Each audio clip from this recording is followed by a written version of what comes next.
Bullshit. I call bullshit. That was utter bullshit. Utter bullshit. Why, oh why does John Cena need to win a 15th championship? What's the point now? He's just going to lose it to Brock Lesnar at SummerSlam anyway. And then he's going to have a rematch now, and then what? He's going to give him a 16th? Why does John Cena have to break Ric Flair's record?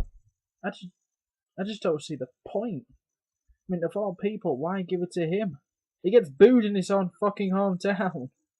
I just don't understand the logic in that. I mean, you could have had anyone else in that match win and set up a new star for the company. You had 3 major guys in there: Cesaro, Roman Reigns, Bray Wyatt, who could have won the championship, and then lost it at Battleground to. You would have put them against John Cena anyway, so what's the point? What is your obsession with John Cena? I mean, I know WWE is for the kids as well, but for God's sake, stop shoving him down our throats. I'm sick of the whole "you can't see me" crap that we put up with all the time. He's just going to come out on Raw tonight and go, "Oh, the champ is here, the champ is here. Oh, I'm 15-time champion because I never give up." Now the kiddies will be screaming and going, "Ooh, John Cena's my hero." Then the Authority will come out and make John Cena versus Randy Orton for the billionth time. So this is the bullshit we have to look forward to for the next couple of months. John Cena until SummerSlam when Brock Lesnar comes back. And if the rumours are true, he's going to win the championship at SummerSlam. But since he's a part-timer, I just don't see the point in that, because he's barely going to be around, so you can't really expect Brock Lesnar to hold the championship for very long at all. A month, at the most. Until John Cena gets his rematch, or by some miracle WWE decides to put it back on Daniel Bryan again. For fuck's sake, WWE, what are you doing? You could have put the belt on. Heck, I would have loved to have seen a Kane reign for a month. I mean, the guy deserves it. He puts up with all this bullshit all the time. He does whatever you ask him to do. And you've given him, what, 2 reigns in his entire career? And you've made him a joke. Just give him the belt for a month. Say thank you for all your hard work. And then he can... Am I the only one who would love to have seen a Kane-Brock Lesnar match? I mean, it makes sense. Brock Lesnar ends the streak. And then Kane comes out and wants revenge for his brother. It makes sense. It would have been an awesome match because I've never seen it happen before. No, you go down the predictable route. You put Cena versus Lesnar instead. Typical, boring, but then again, it's all about the money at the end of the day. It's not about what the fans want. It's about how much money you make. And it always will be. And I can say all I want. Oh, I'm going to stop watching. I'm not going to watch your program anymore. I'm going to go and complain about it online on Lords of Pain and complain about how I hate John Cena. I don't like the wrestler, but I respect what he does. Okay? I just wish you'd just throw a swerve in there somewhere. Surprise everyone every now and then. I mean, you do it, once a year? You could surprise us all a little bit more instead of being so fucking predictable.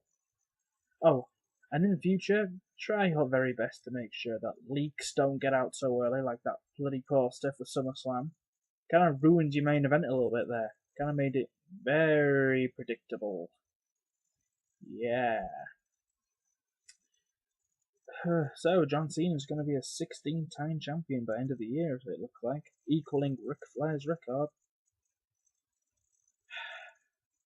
And for the record, the guy's from West Newbury, Massachusetts, not Boston. Stop labelling that as his hometown. It's West Newbury. He gets booed there anyway, so I guess it doesn't really matter, but it just annoys me. And Michael Cole, at the end of the pay-per-view, he's the greatest champion of all time.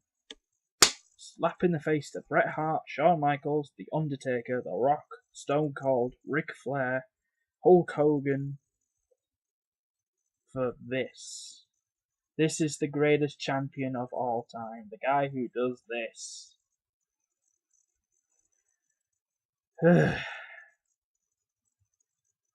God damn it! The rest of the pay-per-view was actually pretty decent, I reckon. I enjoyed the pay-per-view, you know, the best pay-per-view I've seen since WrestleMania 30. The opening match for the tag team titles, that was awesome. Although, I was going off the Usos quite a little bit because of the whole hanging around with John Cena thing. Every week, John Cena's getting beat up by the Wyatt family. Ooh, how come the Usos? John Cena's new friends. It just seems to me that whoever associates with John Cena actually has their career ruined that little bit. We all remember Zack Ryder, right? Right? Woo! Woo! Woo! Anyway, it's good to see big guys like Luke Harper diving through the ropes, doing all sorts of athletic moves. It's pretty good. I think he's going to have a good future in the company if WWE does it right. Which, by the way, they don't always do it right. I mean, look what they're doing to Big E. He had a promising career around WrestleMania 29. Now look at him. He's jobbing to Rusev. Ugh. Apparently Rusev's having an Umaga run. Well, we all know what that means. He's going to run into John Cena eventually. And then, bye-bye Rusev. Ooh. What? I'm upside down. How'd that happen? Next match, I guess, the Divas Championship match. I was going to use that as my bathroom break, like most people do, but it wasn't that bad, actually, I'll admit, even though Paige did get her ass kicked during the majority of the match, which I still don't understand what WWE are doing with her. I mean, they're making her out to be some sort of weak champion that just gets one or two moves in and then wins right at the end. Why? Everyone saw her in NXT. We all know what she can do. Make her a kick-ass champion. Come on. For fuck's sake, WWE. Who do you have as writers? Really? They're bad. They're very, very bad. I mean, the whole thing with Naomi and Cameron, that was boring. I mean, Cameron's just there. Cameron pretty much summed up what most people will thought of the match.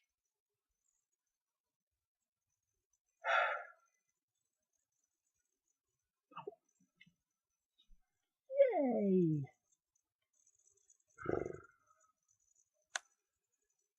The Divas division's not dead, but you still have a lot of work to do, people. The other Money in the Bank ladder match, the one for the briefcase, that, in my opinion, was the match of the night. It had more action, it had more frills and spills than the other Money in the Bank ladder match. And honestly, I was actually a little disappointed that Kofi Kingston didn't get the briefcase. I mean, the guy's earned it. Why not entrust him with the briefcase? I don't understand that logic. I mean, although I was happy to see King come out during the match and kind of screw Dean Ambrose over. Since they're likely to face a battleground, I didn't think either of them were going to win, so why not give it to Kofi Kingston? Because you don't trust Dolph Ziggler. It's been said once or twice you don't trust him because he's so injury prone. So why not Kofi Kingston?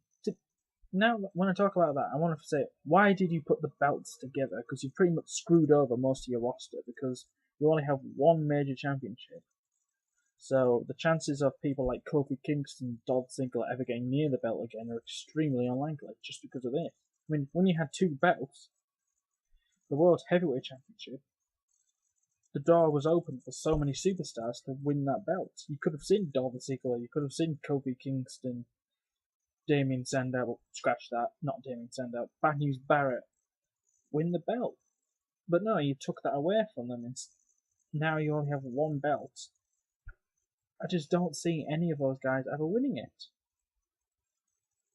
I just hope that one day you come to a moment where you have no choice but to split the belts up again. Because I'm sick of JBL going, oh, he could be the third championship. This belt's been in the making for 50 years. Ugh.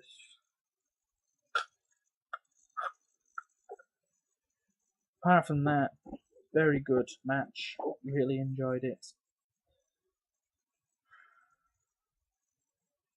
Not so sure about the ending though, even though I am a fan of Kane. I am not so sure about that ending. And then Triple H and Stephanie McMahon coming out. Ooh. Yay! Our guy won.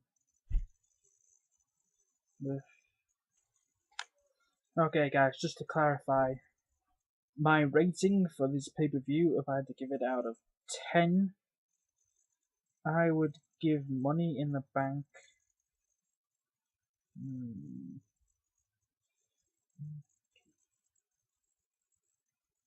7. I would give the pay-per-view a 7 out of 10. It was not about attempt, the best pay-per-view since WrestleMania, but it was also quite predictable as well. And that's what lowered your score from, say, 9 to a 7.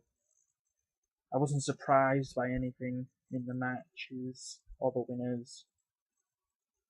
I mean, if Roman Reigns or Bray Wyatt had won, I would have been really happy. I would have been even happier if Kane had won and got to have that last championship reign, because he really does deserve it. John Cena, come on, WWE. Is that your go-to guy when something serious happens, like an injury? I'll just put it back on John Cena. It's getting awfully close to Ric Flair's record. Oh, who cares? Just put it on John Cena. John Cena. John Cena. John Cena! I bet you somewhere backstage Triple H does this sometimes. Money, money, money, money, money, money, money, money, money. Anyway, guys, see you next time.